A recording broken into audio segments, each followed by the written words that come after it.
The sand in the hourglass is running low. I came through thunder, the cold wind, the rain, and the snow to find you awake by your windowsill. A sight for sore eyes and a view to kill.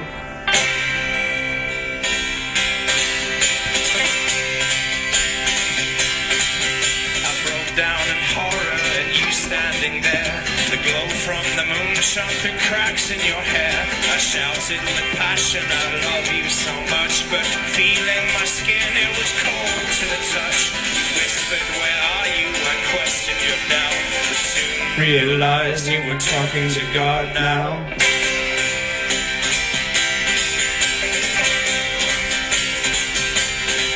You got blood on your hands, and I know it's mine. I just need more time, so get off your low, let's dance like we used to. And there's a light in the distance waiting for me, and I will wait for you. So get off your low, let's kiss like we used to. What's up, guys? Woo! All right. So, some of you are saying I'm a little late. I mentioned on Twitter I was running about 15 minutes late. I'm 7 minutes behind that. I am sorry. I realize that some of you are watching at incredibly indecent times. It's like 2 a.m. some places, 3 a.m. some places, 5 a.m. some places. I apologize. Thank you for joining. Whew. Sorry, I got back. I landed like 2 hours ago, and then I had a bunch of stuff to do. I made it. We made it.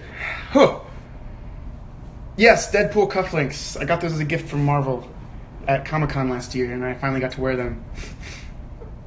I'm very excited. It's only 7 p.m. in Texas. Oh, I didn't do so bad. Also, I think I'm in the process of ordering Thai food. I haven't ordered it yet, but I'm super hungry. So, I might order that right now after we hang up. Oh, Nicole, you have to work. Thank you so much for being here in spirit. From Malaysia. No freaking way. That's so cool. All right. First of all, let's do the general overview. Thoughts. What do we think of 1984 so far? How are people doing? Do they think it's an interesting book? Is it hard for some people to get through? Based on the last book we read, this is totally different. What are you guys thinking? Come on. Shoot it at me. What do you guys think? Because I have a lot of ideas about this book. Amazing. Love it. Do I collect books by the covers? No, but I definitely choose books by the way they look. Meaning, like, not by the cover, because the cover's interesting, but I choose them how the words look. Because some of the fonts in certain books I don't like. So different publishing companies I tend to stay away from only because the fonts that they tend to publish in aren't my favorite. Either they bother my eyes or something like that. Okay, hard to get through at first, but you're getting better. Good, good. Confused? That's okay. That's okay. We're going to talk about that. Para todos que están hablando en español, ¿qué piensan del libro? Dime, cosas que piensan. Sobre como, cosas sobre el libro todavía. No cosas específicas, pero cosas como fácil para leer, o difícil, o, cosas así. Really intelligent. Okay, cool. Making me question everything. That's a good thing. You should always question everything. Instantly grabbed you. I love that. Cool. Writing style, stark. Yeah, very different compared to To Kill a Mockingbird, right? I'm not gonna lie, Niner Girl. It took me a while reading it out loud to finally get into the way that Orwell speaks and his prose. It was like, It helps me put a British accent on, though. I'll tell you that much. All right, Catherine, there's no need to worry about political because this book is political. It feels like it applies to much of the U.S. right now, like, whoa, so close to home. I don't know if that's so much political as it is to do with technology. Very relevant. This book has continued to be relevant. I'm going to read a little passage from something I was researching. So you guys know, I don't agree with SparkNotes, but I agree with SparkNotes. SparkNotes is a great way to read themes and to get the way people have analyzed things. You shouldn't use it for the entirety of reading, but it helps when you're just trying to understand something or look at a certain chapter. SparkNotes can be beneficial in conjunction with reading, not instead of. All right. I love how it develops with time. Cool. Está medio raro de entender. It's a little, sí, está un poquito, es medio raro por seguro. I think even though it seems fictional, there are many aspects we can see in everyday lives. Perfect. Love the way it's written. Love that. Sorry, I fell behind. Let me scoot all the way to the top. What's Spark Notes? If you don't know, oh God, what did I just do? Nothing. Un Black Mirror en papel. Sí, es algo muy interesante como Black Mirror. Es algo que cuando alguien lo lea le empieza a pensar mucho.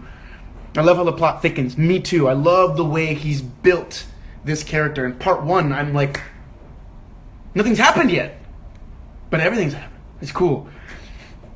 Okay, you read it before? Great read. Fácil de leer, un poco raro, pero eso no le quita el bueno del libro. Good.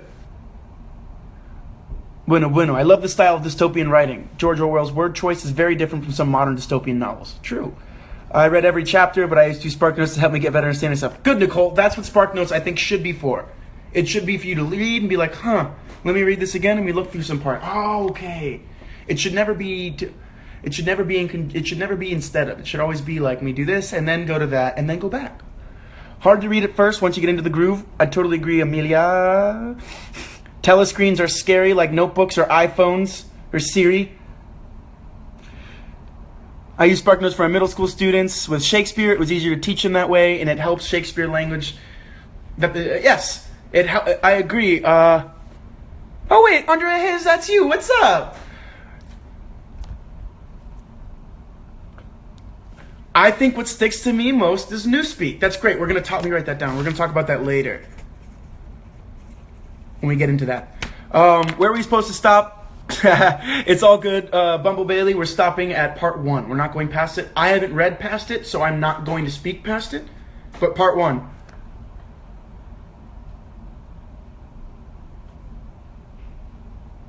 Oh, I've seen that episode. Black Mirror is trippy. Big Brother scares the hell out of me, as it should. It is a scary concept.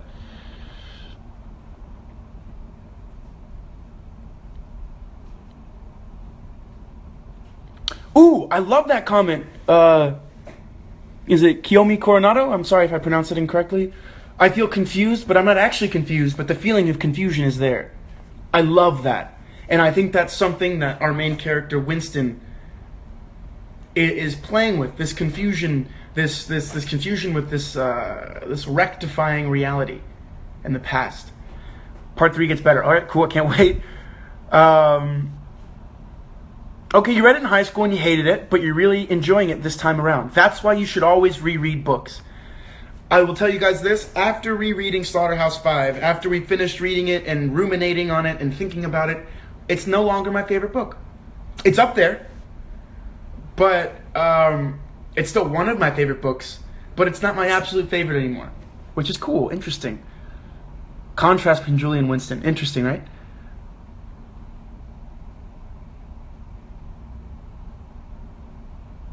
$1984, you can most definitely buy it in the UK, Chesney, 1992. You could also find it online. I know I have tweeted and retweeted different PDFs of it. Newspeaks and Doublethink are very interesting. You're right, Bianca. George Orwell es uno de mis autores favoritos. ¿Tienes un personaje favorito? Yo no sé. Kurt Vonnegut es uno de mis autores favoritos. ¿Y un personaje del libro?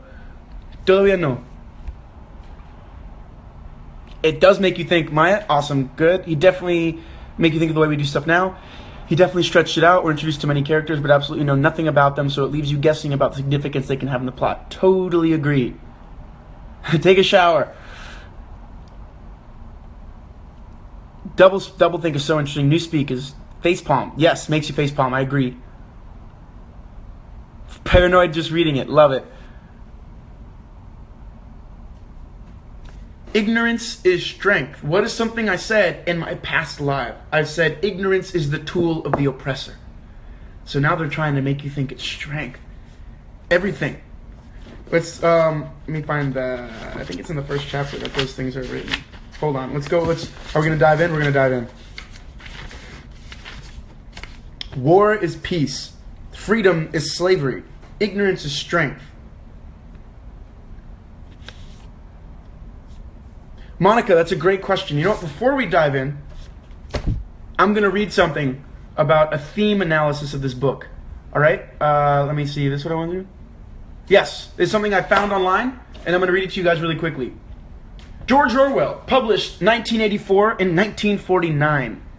Not as an actual prediction of future events, but to warn the world against what he feared would be the fate of humanity if a totalitarian regime were allowed to seize power, as they had just done with Hitler in Germany and the Soviet Union under Stalin. So, at the time that this book was written, World War II had just ended. The world had just seen the devastation of really Hitler's totalitarian regime, the Nazis. They've seen what he did, that he took complete control of this country, killed 6 million Jews and millions of other people. Does anyone know how many people died in World War II? It's incredible.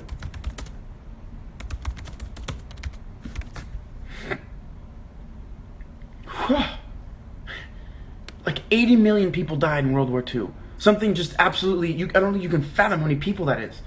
Hold on. So here we go. In the aftermath of World War II, Anglo-American intellectuals were reluctant to criticize, that's not important, Orwell, who witnessed firsthand the Soviet-backed communist brutal suppression of rival political groups during the Spanish Civil War, and returned from war an outspoken critic of communism. For the rest of his life, he worked tirelessly to expose the evils of totalitarianism. To reviewers who wished to see this book as a critique of communism, Orwell maintained that he had set the book in Britain in order to show that totalitarianism could succeed anywhere, if not fought against. In the novel, Ingsoc, or English Socialism, Ingsoc is the newspeak word for it, represents the worst features of both the Nazi and the communist regimes.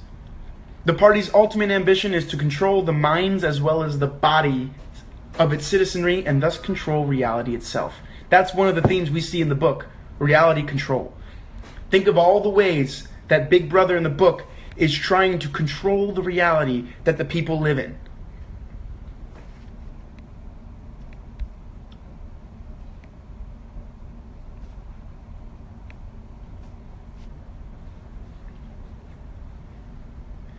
So if you think about that, nothing's illegal.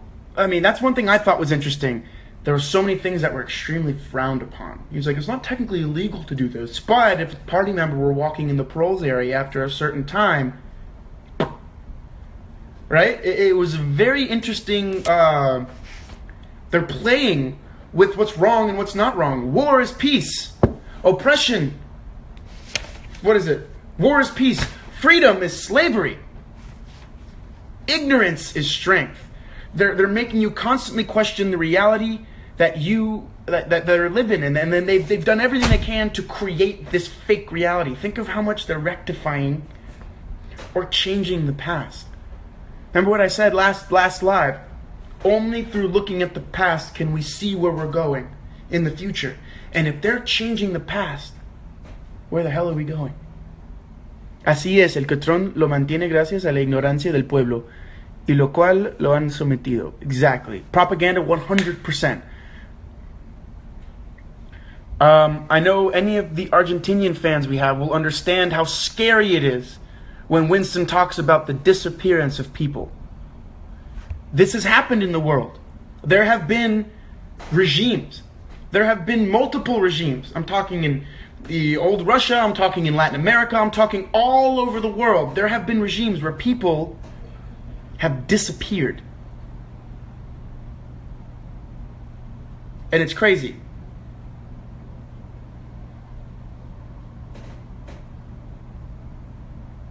Exactly, with the phrase freedom of slavery, they're slaves without releasing, and thus thinking they're free. I mean, one of the questions that Winston asks is like, what would be better? Is freedom really great? And that's to me one of the hardest scenes to read. For me, that really hurt me, was like, when he follows that old man, when he follows the old man into the bar and he gets him a beer and he talks to them, and he's really trying to extract this, because that's what he's really trying to find out, but he can't directly ask the question. He's like, is this really all there is? Is this as good as it gets? Freedom is to be able to say freely that 2 and 2 are 4. If this is granted, everything else will come by its counted steps. The telescreen. Are we really free? Very good question. The media manipulates everything here in Brazil. Stella, I'd like to... Okay, there's one thing I want to talk about really quickly because my mom and I were talking. My mom's a brilliant lady. And her and I had expressed what I was saying, and she's like, be careful. I don't want you guys to get the wrong idea with our book club. Remember, my goal in doing this book club and talking to you is that you guys get the inspiration and the drive to educate yourselves. Never trust anything anyone says, even me. I'm wrong a lot. Remember, we're all pillars of salt. Who remembers that? Remember, we're all pillars of salt, so your job is to watch both sides. Read everything and everything in the middle, and then determine for yourself what is right. We're in a time where, on both sides of the spectrum, the media is only serving its purpose to promote their point of view. Truly objective journalism, unfortunately, is very hard to find now.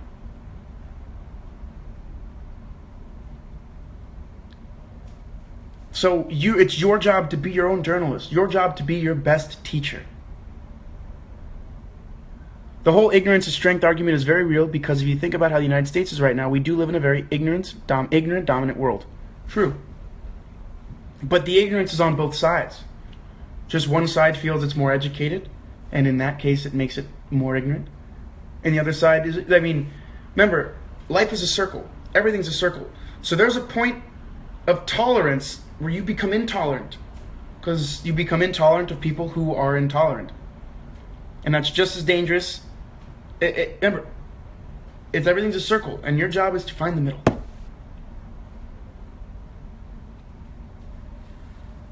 And Monica, that's a great point. Don't let society tell you when you're wrong, when you're right. Follow your own sense of truth. In the end, we shall make thought crime impossible because there will be no words with which to express it. All right, let's talk about that really quickly. Oh wait, we'll talk about that when we get there. I'm going to dive in. So the first things I thought were cool were when he talked about the different ministries that ran the world. Remember, he works for what? The ministry of...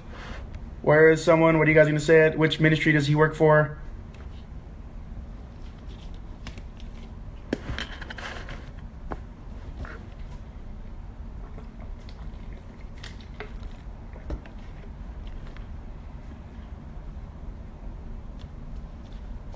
Well, this is something...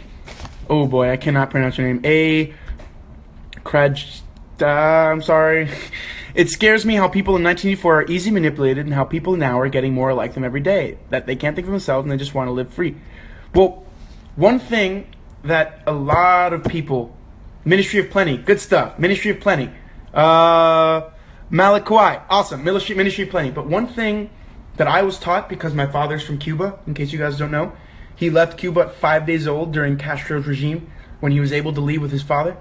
And the one thing that they teach there, that through me, my dad said to me many times, and has been said in democracy, said in the United States, democracy and freedom is only one generation away from being gone.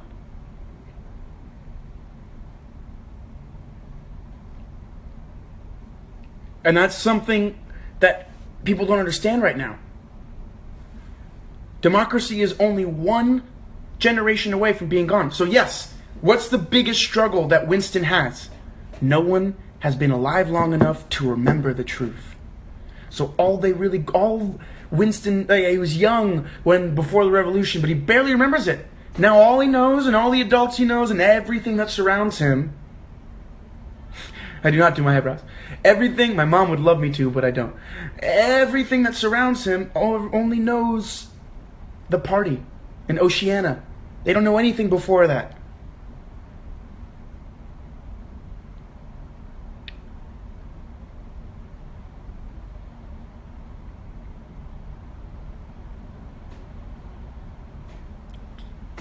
And that's why it's very dangerous. That's why we always have to fight for this freedom. That's why it's a constant struggle. That's why the forefathers of the United States knew democracy was an experiment, because it had to be fought for. Each generation had to renew the promise to move forward in democracy. Manipulation of information, alternative facts, those are things we have to be careful about. Those are things we have to pay attention to from both sides. Just because one side seems like it's telling us the truth doesn't mean it is. Doesn't mean it's not. And the other side maybe doesn't. And that's exactly it, Slick Nick. Power of the people. The people hold the power. Always. Whether or not we believe it. One of my favorite quotes in V for Vendetta is, people should never be afraid of their government. A government should be afraid of their people.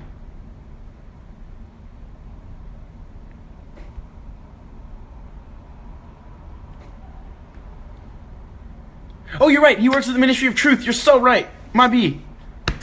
My B.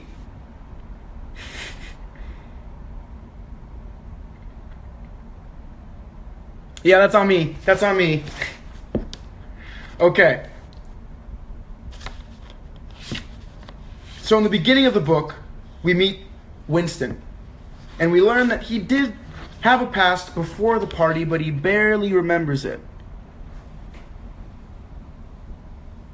But I think the proles are free. I think the proles are free. Think about all the things they're allowed to do and allowed to have. They're allowed to express themselves in a way that 1984 isn't. And I think one of the biggest themes is the loss of individuality. In the research I did, they call it the individual versus the collective identity. To me, it's the loss of individuality.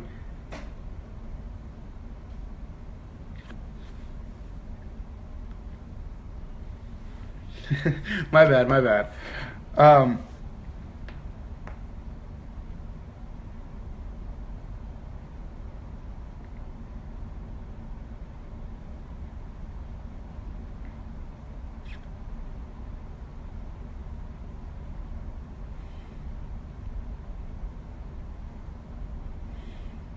I've never seen The Giver, but I read it in school. That was one of the books that I actually really liked, and I read the whole thing. I might put that on the list. Maybe. I think Nicole, that's a very good point. I think he's jealous of the proles, and I think he is intrigued. What life must be like, that freedom that he does desire. And one thing they talk about is that innate understanding of what freedom is. Like, an animal doesn't know it's free until you put it in a cage. And then it knows, and its behavior starts to exhibit that this is not what it should be. This is not where it should be. Winston sees the proles as humanity's last hope. Do you think he could eventually lead her for rebellion? I don't know. I think that's, to me, if you have to ask me right now, I haven't read it. I don't know where it's going, but I think that's where it is. I think he sees hope in the proles. He sees individuality. He sees freedom of expression in them. And it's only in their area that he finds the book, that he finds the diary, that he talks to the man where he gets the glass statue. That's beautiful.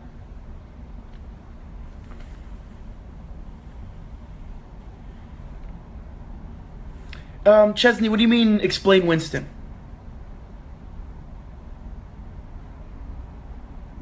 The point of telescreens are very much so that they are constantly monitored. Remember, in the beginning of the book, one of the first things he says is, even a flicker of the eyes could give you away. Why? Because now thought crimes are illegal. Imagine that. If even having individual thoughts that oppose the party became illegal, how do you control someone's thoughts? You do it in a number of ways. You make them think that their thoughts of freedom are wrong by calling freedom slavery. You make them not have as many words to describe what they feel, and you make any words that could possibly be negative about the party no longer existent. And when Winston talks about his friend, that he's like, that guy's gonna die. He knows, because that guy gets it, but he's inspired by it, but he still gets it. He knows what their motives are, but he doesn't see it as a bad thing. But the problem is, I think he will eventually, and then that's when the party's gonna be like,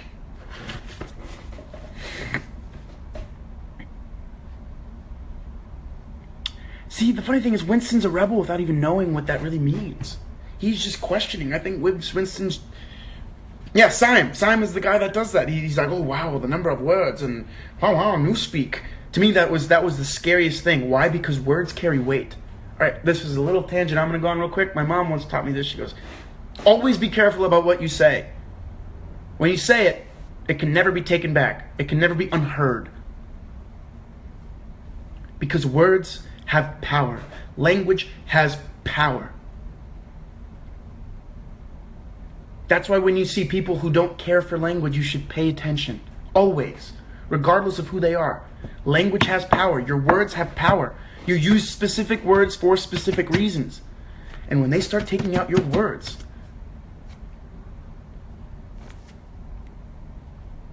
do you think he's afraid of his own thoughts? Absolutely. Maya, I think he's absolutely afraid of his thoughts because he recognizes it. The thoughts he's having is a thought crime. In the beginning of the book, he sits down with his diary and he writes in, down with Big Brother. And he's like, even owning this diary, even thinking the thoughts of wanting to have his own individual thoughts was illegal. And the thought police could be there any second. Imagine the prison in which he lives, if that's the case.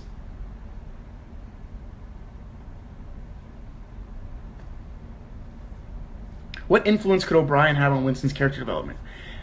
There's that spark of someone else is on my level. And I think everyone here will agree when you recognize someone else that you connect with, it invigorates you. It strengthens you. Right? Esta historia me recuerda de las medidas migratorias de tu país. Ahora pueden revisar nuestras redes sociales invadiendo nuestra privacidad y decidiendo a partir de ellas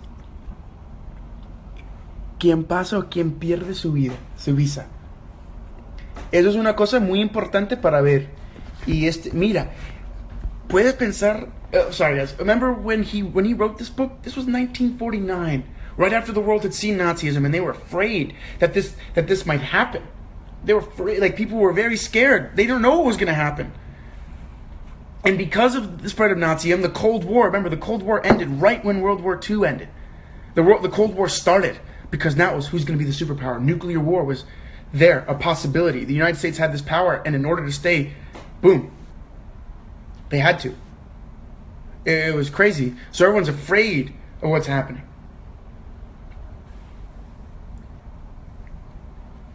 But remember, fear is a huge tactic too. Don't ever forget that. That's one of the things in this book. They use fear. The way things are reported in this book is through use of fear. They scare you. So whenever you get afraid, think about, why am I afraid? Who's making me afraid? About what and why? Important questions. This book, I think, teaches you how to ask the right questions more than anything and make sure that your answers are there.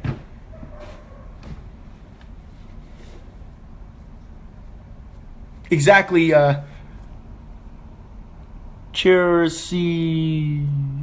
sorry, I can't pronounce it. It says fear drives people to do things they never usually would under normal circumstances. The party uses fear to manipulate population.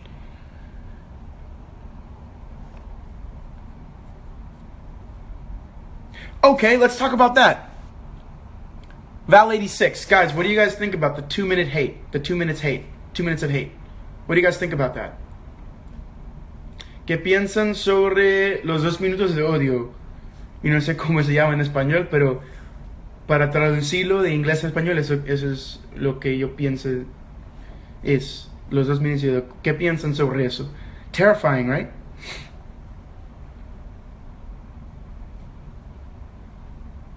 But the 2 minutes of hate, I think that was a super important part. Why? It's a ploy. Scary. Very similar to The Purge. But to me, it shows something.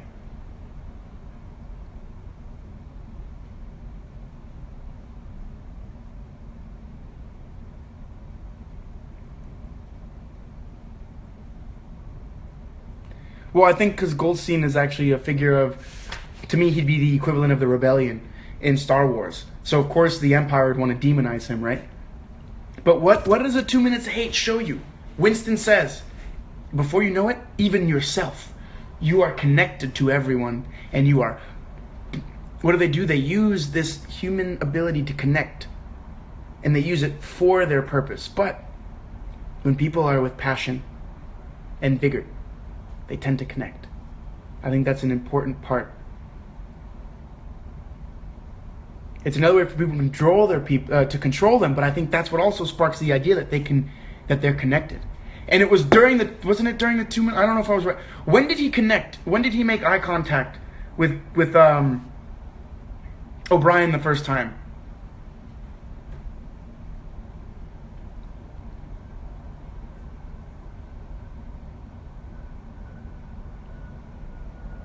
It's definitely mob mentality.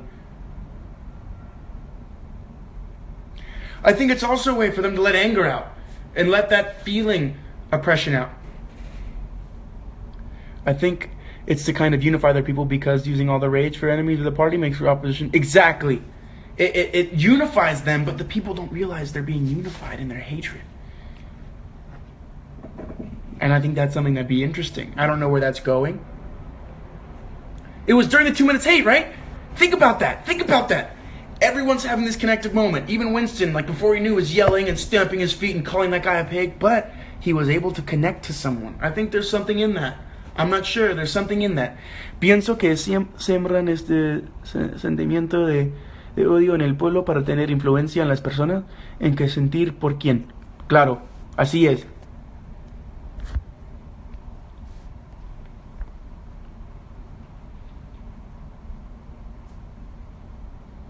Why does emotion exist? It makes us human. Something the party wants us to stop being. The party wanted them to stop being. They wanted to be machines.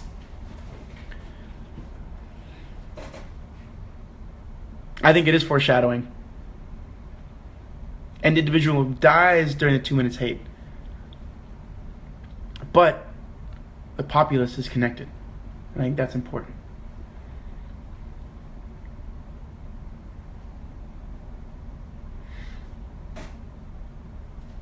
All right, let's start talking about our favorite quotes. What do you guys think? I want to pull through.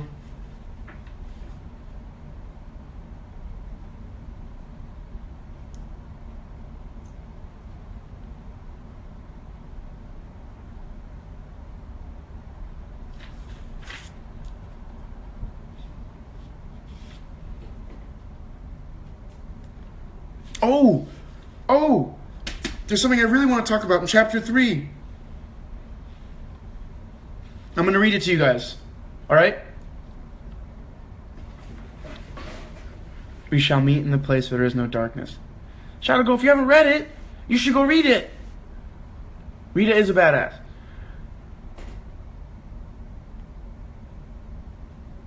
Until they are conscious, they cannot rebel. Until they rebel, they can never be conscious. How crazy is that idea? I love that quote. Love that quote. Good quote.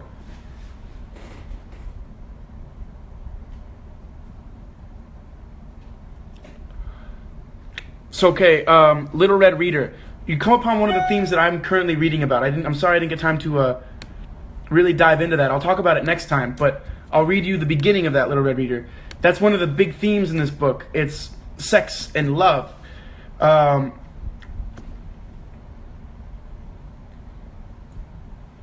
As Julie observes, the party polices sexual relationships because it realizes that hysteria caused by sexual frustration can be harnessed into war fever, leader worship.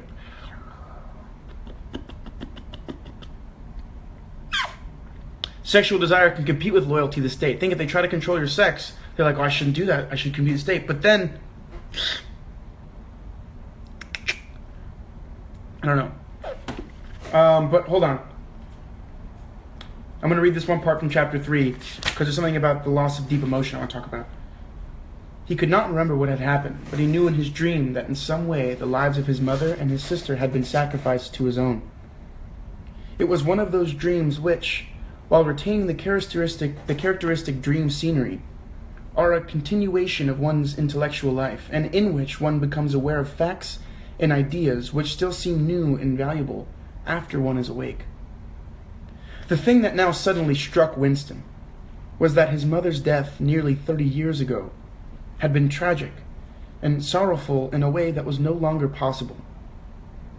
Tragedy, he perceived, belonged to an ancient time, to a time when there was still privacy, love, and friendship, and when the members of a family stood by one another without needing to know the reason. His mother's memory tore at his heart because she had died loving him when he was too young and selfish to love her in return, and because somehow, he did not remember how, she had sacrificed herself to a conception of loyalty that was private and unalterable. Such things, he saw, could not happen today. Today there were fear, hatred, and pain, but no dignity of emotion, no deep or complex sorrows. All this he seemed to see in the large eyes of his mother and his sister, looking up at him through green water, hundreds of fathoms down, and still sinking.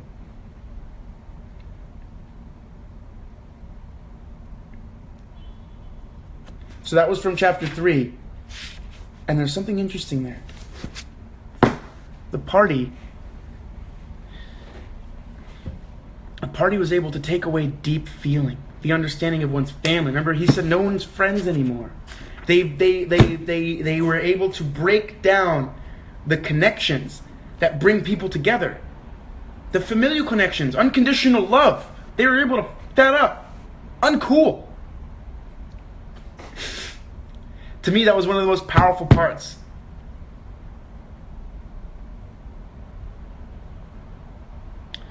Okay, Nicole, you'll see this. In a lot of regimes, they use, remember, language is powerful. So when they call it victory gin, doesn't it sound like it's the better gin than just gin? Victory coffee sounds better than just coffee. The ministry of love, he describes as the most scary of them all. The ministry of truth, all they do is rectify and change truth. All of these are so important. The way they name things, the way they call things. In authoritarian regimes, they often do this. They disguise bad things with amazing words that, in our minds, make things happen. Exactly. Patron saint of denial. Propaganda. Exactly.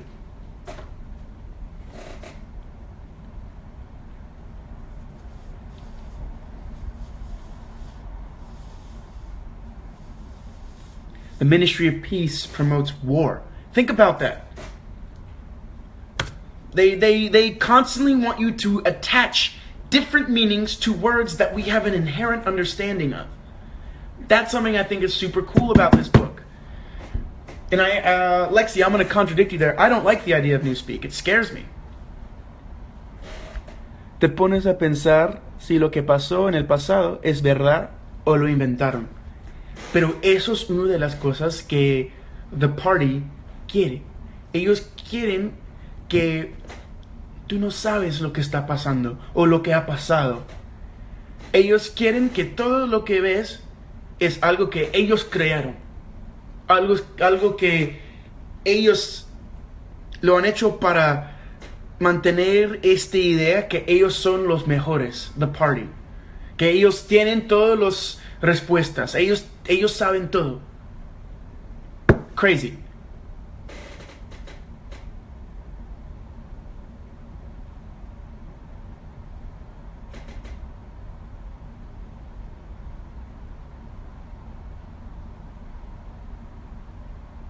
I hope everyone else is reading all the comments too, because you guys are all saying really cool stuff. If I ever go quiet, that's why.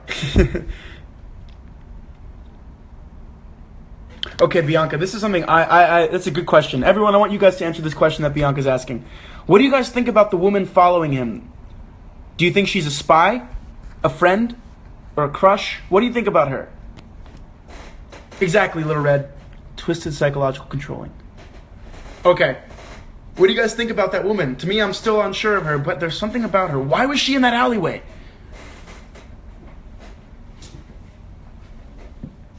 She's so sus. Am I right? Good. Yes. Spy? You guys think she's a spy? Love interest? Okay. Friend? Una espía? Okay. Non-trustworthy. Interesting. I'm going to pose a question. If she's a spy, but not a real spy, because Winston saw her following him. Remember, he said a real spy, she would never know.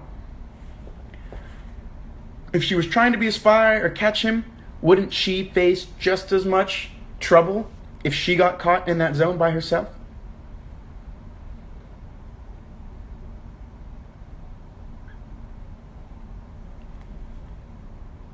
I think she connects to Winston even more than he does, than he knows. We'll see. We'll see. I don't know. If anyone knows, don't spoil it, or I'll kick you off the book club. I'm kidding. I might. I don't know. But Mary Katenik, Mary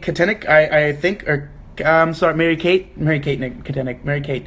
I agree. I think she might be a love interest. I think she connects with Winston, and I think one of the things the party's been able to do that I've noticed in the book is they've been able to even question if you can even talk to people. Remember, he's like, I knew O'Brien for sure, but I can't ask him. Why? Because if he asks him, that means he's committed a thought crime.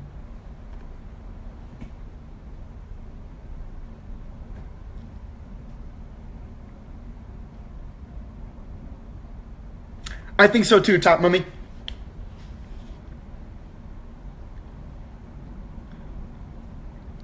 I don't think it's his wife. Remember, he talks about his wife and that they eventually separated. They would have said that it was the same person. It might be, but I don't think so. Yes, Kat, Newspeak is definitely a measure of control because it's limiting what you can think. Because, have you guys ever thought about this? Okay, maybe for some of you that speak other languages, are there ever thoughts you have in one language that you can't put in words in another language? You just have a thought, but you don't know how to explain it. There aren't words. That's what they're doing. They're eliminating words, so you eliminate thoughts. They'll still be there, but you have no way to describe them. I think, Mercy, I think you're right. I think she relates to him.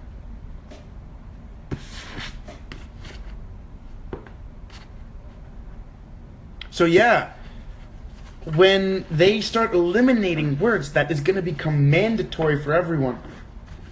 They're literally eliminating thoughts that you can have. It's a scary thing.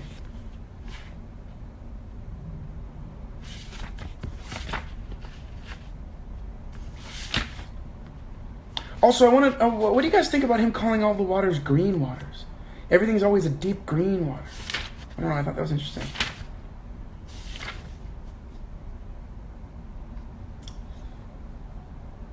All right, we're going to talk about this now.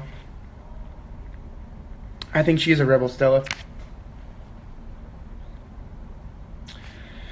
Well, I mean, if you study the other communist regimes, remember, even the former Pope Benedict was one of, like, the Nazi youths because kids can be manipulated. That's one of the things, remember, the loss of innocence, it can happen. And if they're brainwashed into thinking a certain way. Remember, there's that song from South Pacific, you've got to be taught to hate and fear. So if someone is taught that from a very early age, it's all they know. I think love comes more naturally. Love is something that we all universally speak, whether or not we know. That's why little kids don't even notice things until their parents teach them. But they can be used for bad purposes, and they think they're doing well. Why do they tell on people? Because they think they're doing what's right.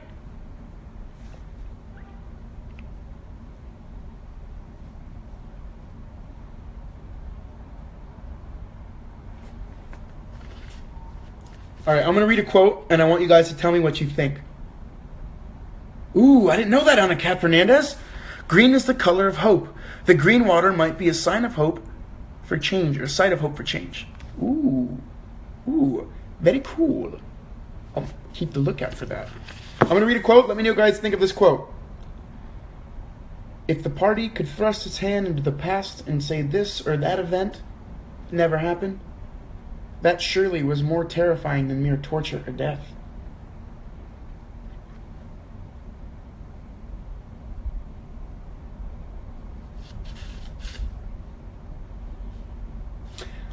You could create dead men but not living ones. I think that goes into the quote that I just said. If I could make up some guy that invented television, remember he said, everything was invented by the party. Everything cool was invented by the party. Everything that you guys cherish, invented by the party, but there's nothing to prove them wrong. Who's to say they're not wrong? I'll say it one more time. If the party could thrust its hand into the past and say that this or that event, that never happened, that surely was more terrifying than mere torture or death.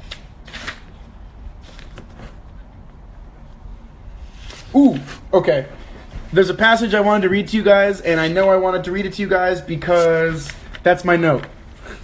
What the fuck? So let me read it for you guys. Stand easy, barked the instructress, a little more genially. Winston sank his arms to his sides and slowly refilled his lungs with air. His mind slid away into the labyrinth world of doublethink. To know and to not know, and not to know. To be conscious of complete truthfulness while telling carefully constructed lies. To hold simultaneously two opinions which canceled out. Knowing them to be contradictory and believing in both of them, to use logic against logic, to repudiate morality while laying claim to it, to believe that democracy was impossible and that the party was the guardian of democracy, to forget whatever it was necessary to forget, then draw it back into memory again at the moment when it was needed, and then promptly forget it again. And above all, to apply the same process to the process itself. That was the ultimate subtlety, consciously to induce unconsciousness, and then once again to become unconscious of the act of hypnosis you had just performed. Even to understand the word doublethink involved the use of doublethink. What are they doing? If you can't trust yourself, what can you trust? The party. If you can't trust what you've seen with your own eyes and you remember with your own memory, what can you trust? Terrifying.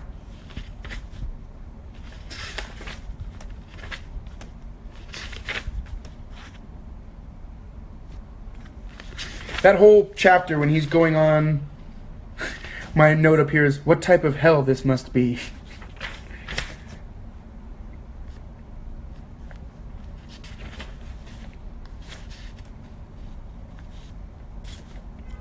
Another question I asked myself was, can a lie become a truth?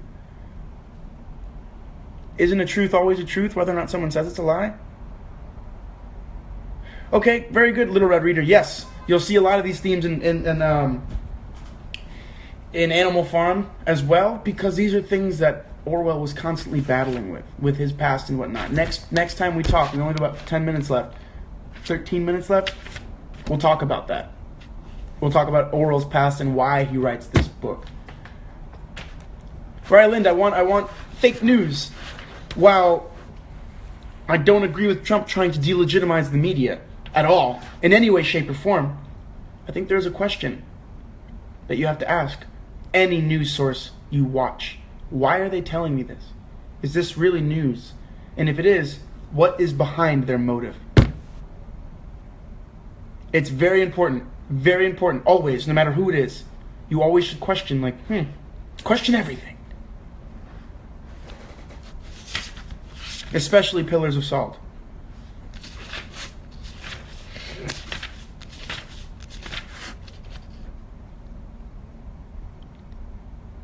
It's losing self-truth, yes, and that's the worst thing. If you have no way to prove it's true, is it still true? That's the question. No. I don't know. I can't tell you.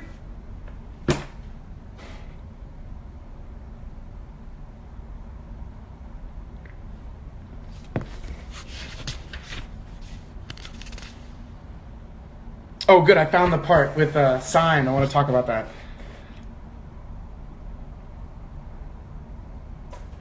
We're getting language into its final shape. The shape it's going to have when nobody speaks anything else. We finished with it. When we finished with it, people like you will have to learn it all over again. You think, I dare say, that our chief job is inventing new words, but not a bit of it. We're destroying words, scores of them, hundreds of them every day. We're cutting the language down to the bone. The 11th edition won't contain a single word that will become obsolete before the year 2050. Crazy, man. Crazy. Don't you see the whole aim of Newspeak is to narrow the range of thought? In the end, we shall make a thought crime literally impossible, because there will be no words in which to express it. Craziness! Craziness!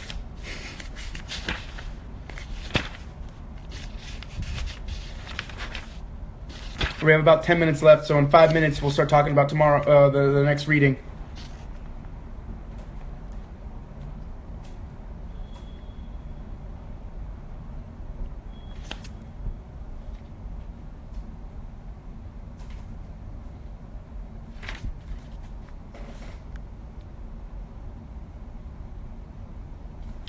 But what is one thing that Winston is actively doing that contradicts the party? Something that I thought was super interesting.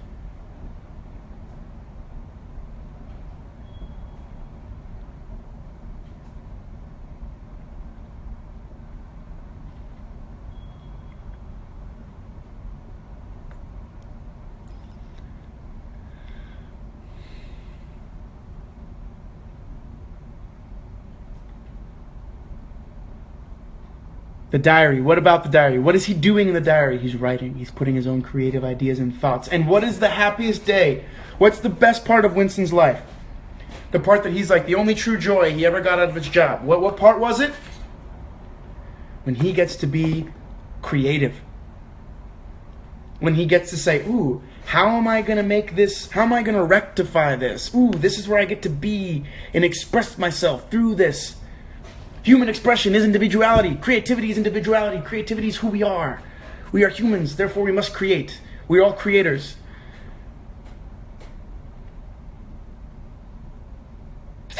Writing was illegal. Remember, they had those things where they spoke into. They weren't allowed to write. Which was like...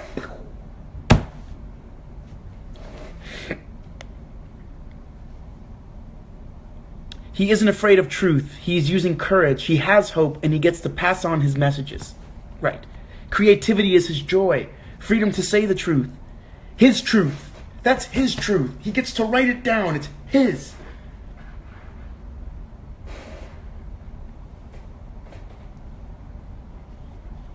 Shadow Girl, you gotta read the book.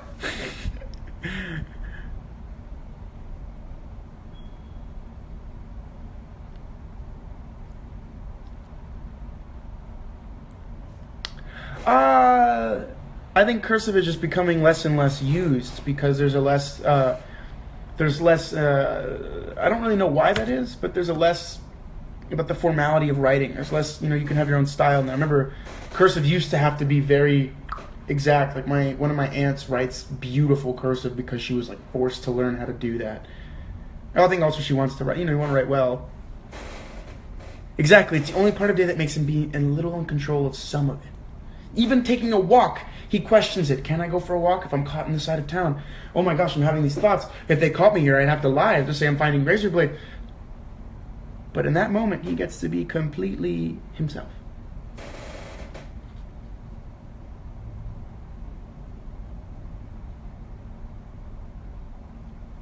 I write very poorly in cursive. I definitely learned how to write in cursive, but I don't. My handwriting's not as legible in cursive.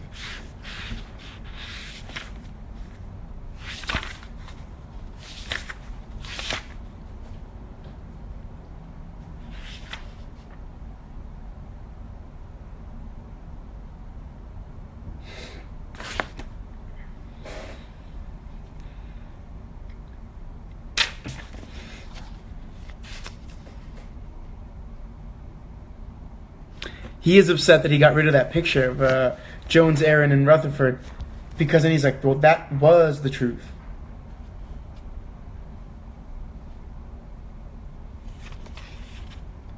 Okay, I write in books with a pencil. Hueya. I write in books with a pencil. It can be erased, and this is how I get a lot of the ideas to talk about.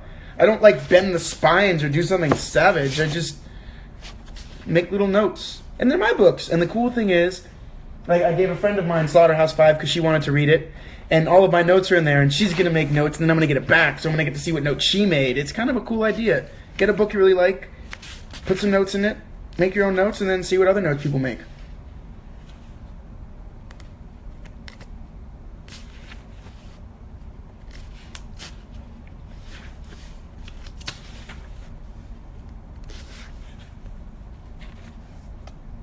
You cracked the spines? Savage. Savage. It's your book, you do what you want. I have friends that'll buy 2 copies of a book. One they can mark up and one just to have for, like, prosperity.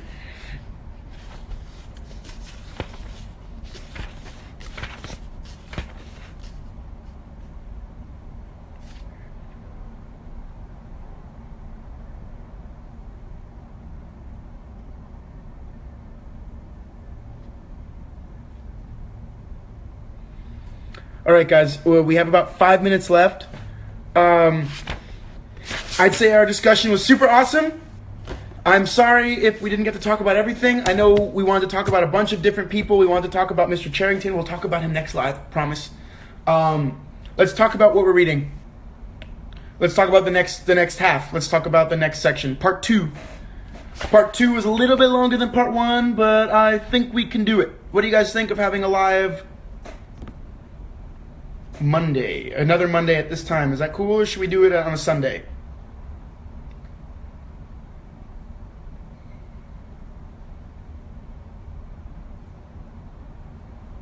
Ay, perdón para todos los que hablan español. Ya terminamos de hablar sobre el libro hoy. Vamos a empezar a leer hasta parte número 2. Yo creo que lo vamos a hacer el domingo por la noche, como a las 8 o las 9 de la noche, el domingo, si puede ser. Y vamos a terminar parte 2 del libro. ¿Está bien?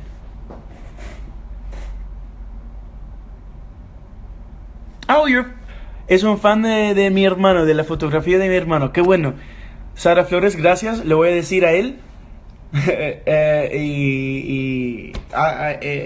Thank you. Wednesday. I don't know. The thing is, I work on the week, guys. Like, Shadowhunters is getting kind of awesome, but it means we're working a lot.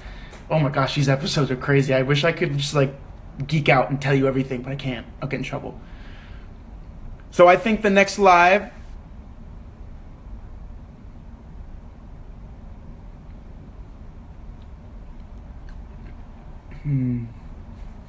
Let me see. Déjame chequear algo. Okay, for Europeans, what time would be good for you guys Eastern Standard Time, so I know what time to think about? Like, if you guys are saying, like, you guys are like 6 hours ahead. So if I do it like a 4 o'clock Sunday, that's like 10 p.m.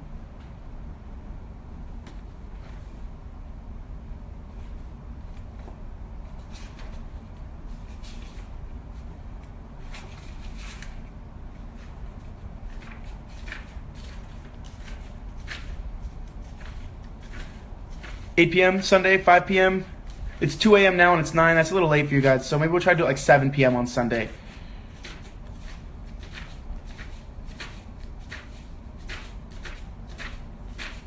All right. Yeah, it's about it's like 160 pages almost. It's almost 160 pages. All right. I don't know what my schedule is on Sunday yet. I might be out of town again. I'll let you guys know where later. So let's plan for a 7 p.m. on Sunday.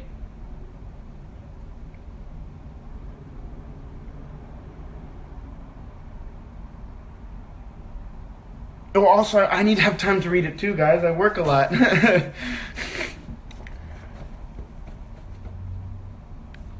I will save the live and I will post it so it'll be up for 24 hours. All right, we're at 2 minutes. Read part 2. As of right now, it's Sunday. I might change it to sometime during the week. How does that sound? But as of right now, let's try to get it done by Sunday the 29th. If anything, it'll be before Halloween, or I don't know. I don't want to promise anything. All right, let's make it Wednesday, the day after Halloween, so we can talk a little bit about Halloween. How does that sound? We'll make it Wednesday. Wednesday? I'm getting the countdown, so it might cut me off at any second. All right, here's what we're going to do. I'll tweet about it. It's going to cut me off probably in like 10 seconds. So I will tweet about it. Wednesday will probably be good. Okay. Vamos a hacer el próximo live para parte número 2 el miércoles que viene por la noche. O si estoy trabajando, te voy a decir en Twitter qué vamos a hacer. ¿Está bien para todos? Is that good? Wednesday. Think about Wednesday, and if that doesn't work for my work schedule, I will tweet about it, and I know all of you guys will tweet about it, and we'll get everyone on the same page. So right now, part 2 by Wednesday. Y para todos que no lean, que no han leído todavía, lee los partes, porfa. Catch up, because we're going to be talking about it, and it's going to get cooler. I know this book's going to get cool. And then part 3, we have some more time. So we'll do Wednesday, the day after Halloween. We can talk about Halloween. Be like, yo, cool, candy, Halloween. Cool. All right, thank you, guys. Ooh, I'm going to hang up on it this time. What do you think, Instagram? All right, goodbye, guys. I will see you Wednesday.